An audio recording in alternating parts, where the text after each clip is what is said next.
I ngā mana, I ngā reo, I ngā iwi, I ra rangatirama, tēnā koutou, tēnā koutou, tēnā koutou katoa, ka nui te mea ki a koutou. I'd like to acknowledge the speaker, who has been a great friend in my time here in Wellington, committed to strengthening the relationship with the UK and Parliament's links with the world at large, despite the COVID constraints. So thank you, Trevor, for hosting this event today. And I'd like to congratulate you on your years of service and wish you the very best for your diplomatic posting to an as yet undisclosed country. Congratulations. I acknowledge also my friends, fellow members of the Diplomatic Corps, and all they do to sustain and strengthen international relations. And a mihi also to Parliament itself, to Whare Parramatta, and all those who work in it, security guards, MPs, ministers, researchers, journalists. I've been to some wonderful events here, had some great conversations, and always feel very welcome. Thank you also to NZIIA for the initiative for this event.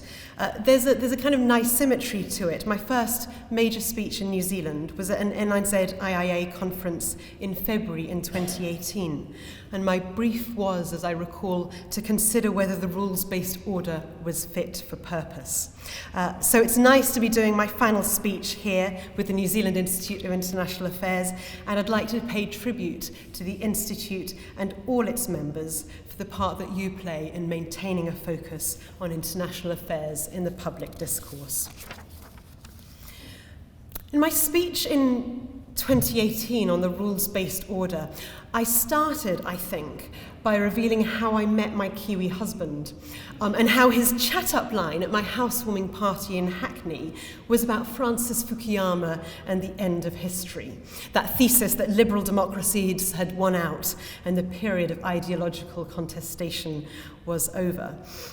So I thought that perhaps for this speech I could return to the theme of geopolitics to give an updated take on the rules-based order in this increasingly dangerous world, and then talk about the UK-New Zealand relationship in that context. But I started writing that speech, and to be honest, it was a bit boring.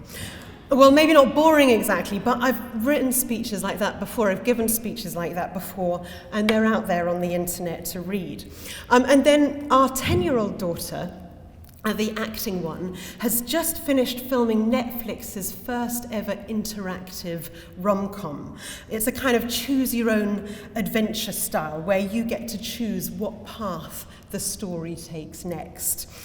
And so I thought, well, if this was an interactive, choose-your-own-adventure type speech, and if our starting point is that party 20 years ago in my little house in Hackney with a Kiwi actor chatting me up with his hot takes on international politics, which direction would you, the audience, then like to take the speech next? Should we take the international politics route or the love affair? The beginning of a beautiful relationship with Aotearoa New Zealand. Well, judging by Twitter, where my tweets on substantial policy issues get barely a nod, while tweets about cats or kids or hair or, dare I say it, bucket fountains elicit quite a lot more interest, I decided for you. We're going rom-com rather than War and Peace. This will be more Rose Matafeo's Starstruck than Band of Brothers. So I'm going to talk about my connection with New Zealand, the highlights of my time here, and where I think the UK-New Zealand relationship is now. I hope that along the way I will cover enough substance so as to not embarrass the esteemed Institute of International Affairs. So, back to Hackney and how meeting that Kiwi actor sparked a love affair with this country on the exact opposite side of the world. As a student of international relations and then as a young British diplomat, I began to take an interest in New Zealand that was disproportionate to, please forgive me, its presence on my master's curriculum. I came on holiday here 9 times, we kayaked the Able Tasman, we walked the Root Burn, we skydived over Fox Glacier, I won't do that again. We got engaged in the Bay of Islands, we brought back one child after another. And people would say, do you think you'll ever come and live in New Zealand? And we would joke, oh, well, maybe if they give me the job as British High Commissioner. But it was a joke because it seemed ridiculously unlikely, because I didn't really fit the mould back then of British High Commissioners to New Zealand. But then the stars somehow aligned, not least, and this was the best career advice I ever got, not least because I told everyone who needed to know that I wanted the job. It had my name on it. And I got the job. And it has been every bit as wonderful as I'd hoped, both professionally, but also for us as a family. Now, my job here, beyond, of course, the Pitcairn responsibilities, which are perhaps a topic for another time, has been to do all I can to strengthen the UK-New Zealand relationship. Beyond, of course, the very basic element of marrying a Kiwi and adding 3 more Kiwi Brits to the world.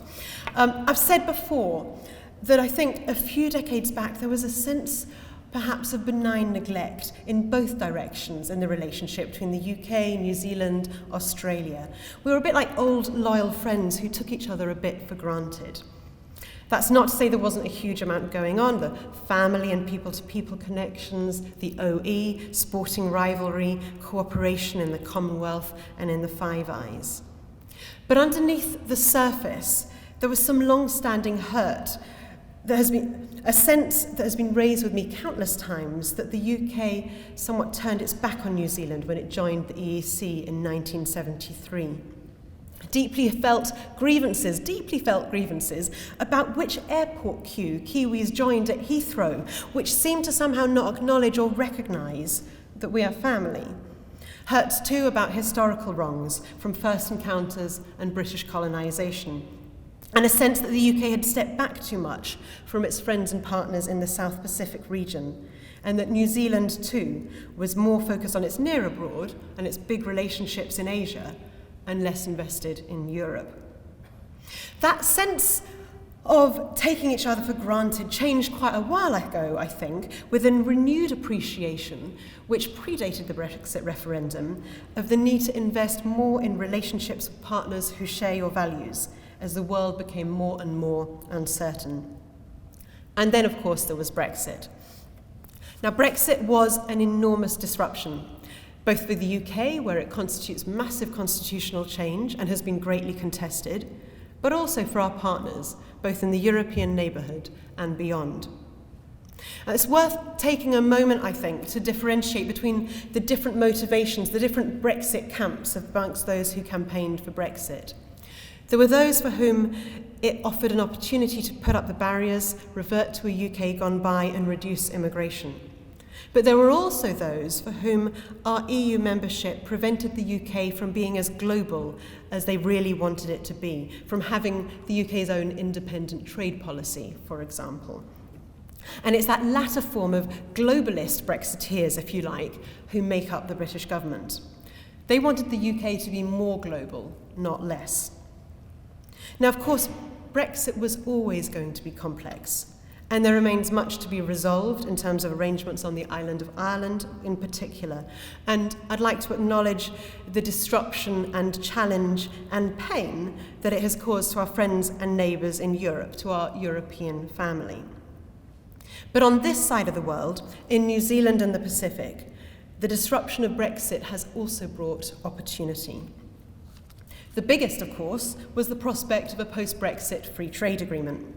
New Zealand was identified early on as a priority, not, and I've got in trouble for saying this in the past, not by virtue of New Zealand's scale and economic heft, but because New Zealand is an innovator in trade policy, because it bats above its average, and because the UK and New Zealand are close, long-standing friends and partners. So, I came here at the beginning of my posting talking big talk about how we would do an FTA during my tour, but sometimes it felt like we wouldn't manage it at all.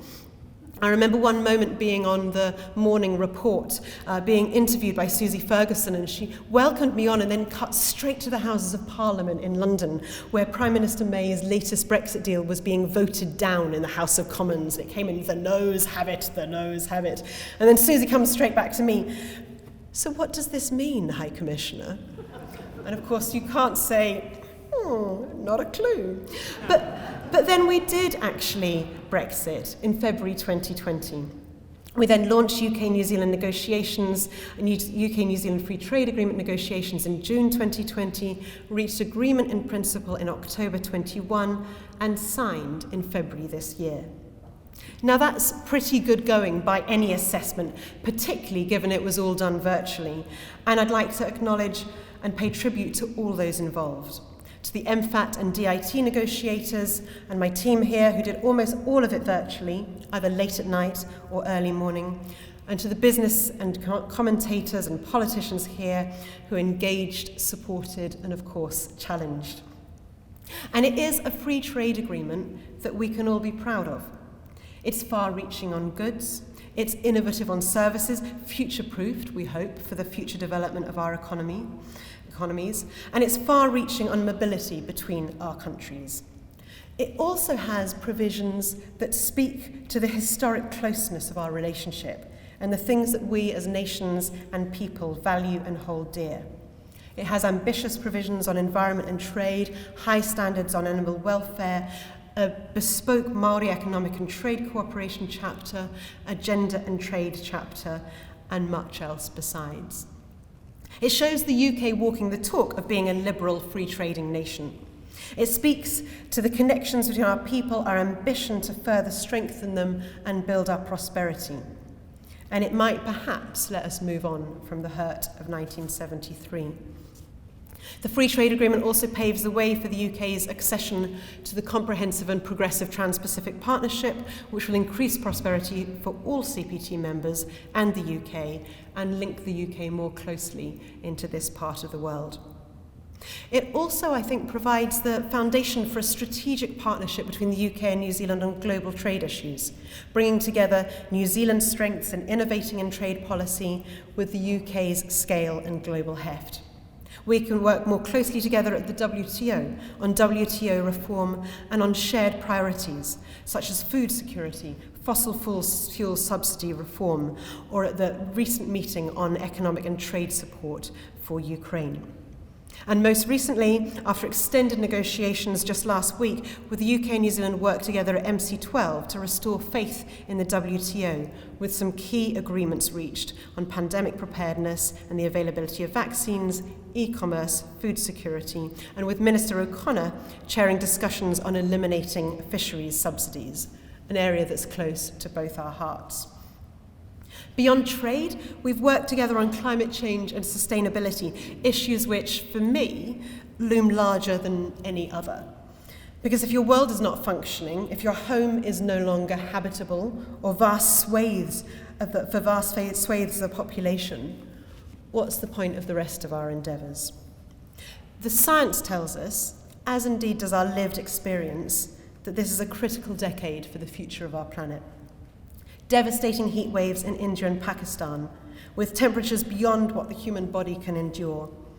Floods here on the west coast, wildfire, rising sea levels that pose in the Pacific that pose an existential challenge.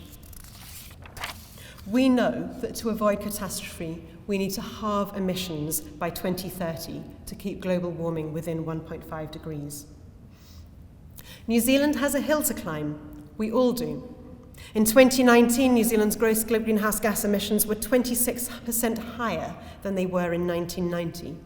Transport emissions have risen by 85% between 1990 and 2019, and agricultural emissions make up around 50% of your total. The UK and New Zealand have done a lot together on this area, before my time and during, sharing UK experience and expertise as New Zealand brought in its own climate change legislation and architecture, modelled on the UK's, working with government, business, finance, the NGO sector and the media in the run-up to the UK's hosting of COP26 in Glasgow last year. And I'm delighted that New Zealand has committed to reduce emissions by 50% by 2030, that it's laid the foundations for those reductions in its emissions reduction plan, and that it's quadrupled its climate finance assistance. I'm delighted also that this has broad bipartisan consensus, because you need that policy stability. But the really hard work starts now. And it's always tempting to give reasons why we can't go further, faster. how we're already doing a good job compared with others. Each country, each industry has its own brand of exceptionalism. But we know in our hearts that we can't afford to go slow.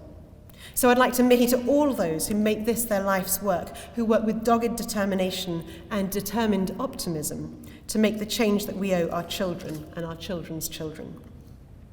And I'd like to draw a parallel to trade, where New Zealand does all it can to pull together across government, society and all sectors of the economy to deliver on an ambitious trade agenda overseas and deliver prosperity at home. Where New Zealand is recognised and respected internationally for innovating, for batting above its average. And I'd like to suggest, coming back to this choose your own adventure theme, I'd like to suggest that in this choose your own adventure world, that New Zealand could choose to do the same in the climate space, mainstreaming climate considerations across government, business and finance, innovating, leading by example, greening your exports, transforming your economy, and being a beacon and support for climate vulnerable countries everywhere. New Zealand has that reach, it has that potential. The principle of kaitiakitanga, of tackling climate change and protecting our environment for future generations, is just one of the values that the UK and New Zealand share and hold dear. We also value the proper operation of international law, sovereignty, human rights and democracy, sustainable development. We share an assessment of the world and its dangers and work together across the board. The UK has doubled its diplomatic presence in the South Pacific in the past few years, and we are co-located with New Zealand in 3 out of our 6 high commissions, coordinating closely on the ground, whether in response to political developments or crises such as the Tongan volcanic eruption. And there is more that we can do together with Pacific partners on issues that matter to them, such as resilience, climate infrastructure, and long-term sustainability. The UK and New Zealand also work together in Asia Pacific, for example, as common ASEAN dialogue partners and in the wider world, through our shared membership of the UN, the Commonwealth, the Five Eyes grouping, the WTO, the list goes on. And we think as one when international law is violated. When Vladimir Putin's Russia invaded Ukraine on the 24th of February this year, we rallied to support Ukraine, with a diplomatic campaign to condemn Russia's aggression and violation of Ukrainian sovereignty, by providing humanitarian and lethal aid to Ukraine, and by sanctioning key figures in the Russian regime, the Russia sanctions being a first for New Zealand.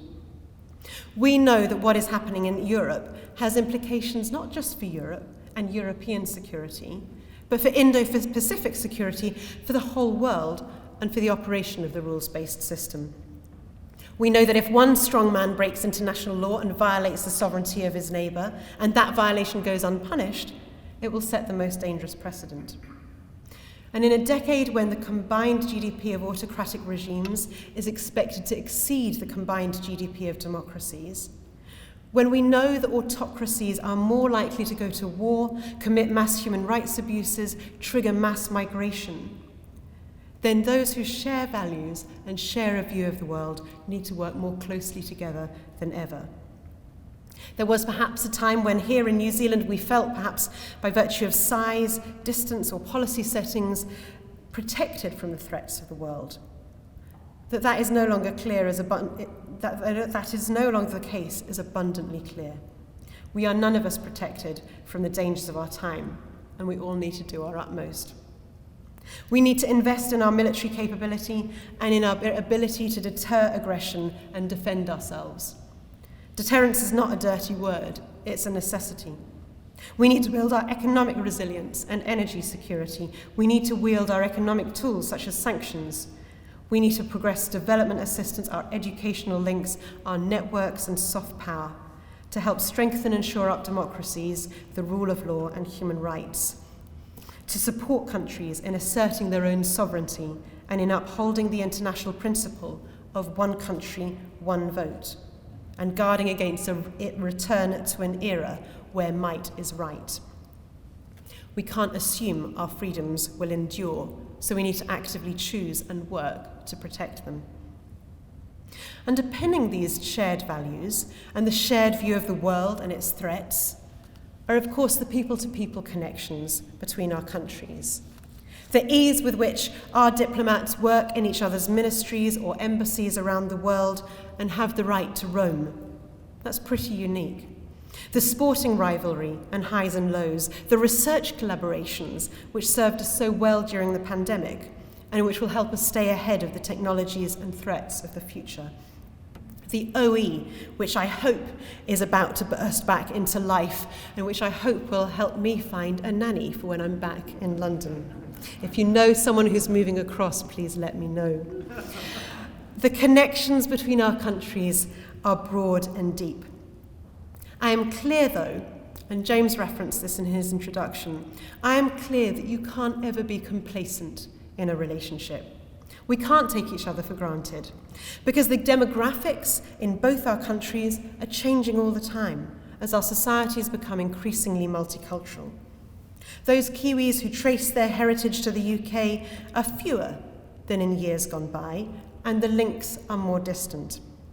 So we need to redouble our efforts, building connections with all New Zealanders, those of European and Māori whakapapa, Asian New Zealanders, Pacifica, and we need to keep making the case afresh for new generations about why this relationship matters and what it delivers for our people.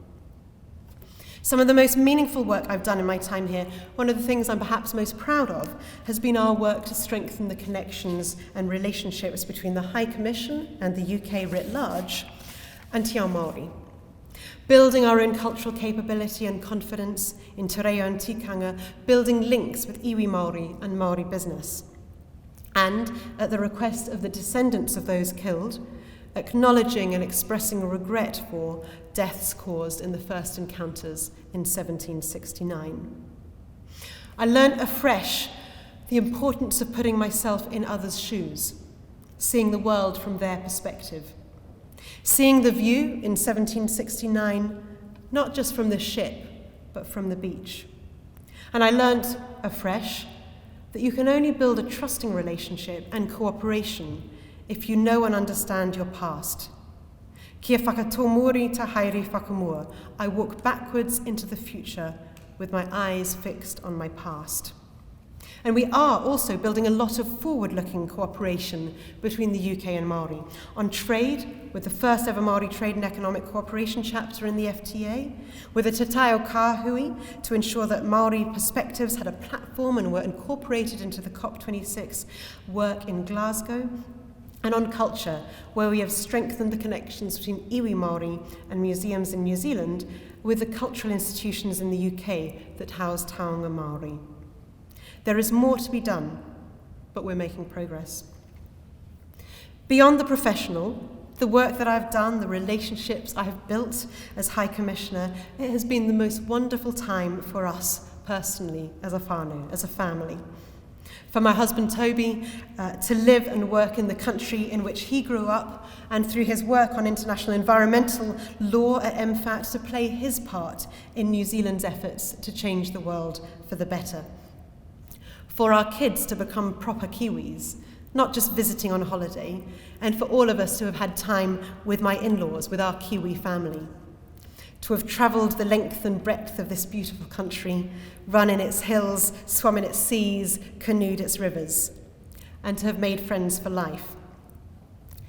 So there are lots of reasons to be glad about that housewarming party in Hackney, not least for me, the connection that I have built with this wonderful country and its people.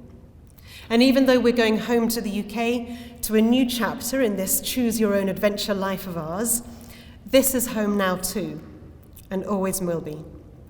Kei te mihi o te nākau, mau koutou I manaaki mai a mātou. Thank you from the bottom of our hearts for your hospitality. Nō reira, tēnā koutou, tēnā tātou katoa.